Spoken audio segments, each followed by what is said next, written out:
एक और mini blog के साथ दोस्तों, आज सीमेंट और कंक्रीट के इस्तेमाल से हम अपने भवन आर्किटेक्ट डिजाइनिंग किसी भी तरह की कर सकते हैं।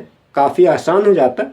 लेकिन जब इस तरह की हमारे पास साधन उपलब्ध नहीं थे तो स्लैब किस तरह से बनाए जाते थे अथवा सामान किस तरह से रखा जाता था। संरचना को बनाने के लिए उस समय लकड़ी का इस्तेमाल किया जाता था अथवा चूना पत्थर का भी इस्तेमाल होता था, क्योंकि उस टाइम में लकड़ी की प्रचुरता होती थी। जो भी चौड़ा, जितना चौड़ा स्लैब बनाना होता था उसके नीचे इस तरह से कहना चाहिए पिरामिड संरचना बना दी जाती थी। और स्लैब बनाने के लिए भी सेम यही स्ट्रक्चर क्रिएट करना पड़ता था। ऊपर की चौड़ाई देने, नीचे को धीरे धीरे बनाया जाता था। और इस तरह की संरचना आपको अधिकांश पुरानी बिल्डिंगों में देखने को मिल जाएंगे। हमारे घर में भी इस तरह की संरचना, हालांकि वर्तमान समय में इनका मेंटेनेंस नहीं हो पाता क्योंकि इस तरह के कारीगर भी नहीं मिल पाते और रॉ मटेरियल की उपलब्धता भी रहती है। तो इसमें सिंपल यही था कि आप मेहराब नुमा संरचना बना लें और उसके ऊपर आप कोई भी संरचना खड़ी कर सकते हैं। इसको आप किचन भी कह सकते हैं। पुराने ज़माने का किचन, जो मॉड्यूलर किचन जैसे आजकल चले, तो इसमें धुआं सीधे ऊपर आता था।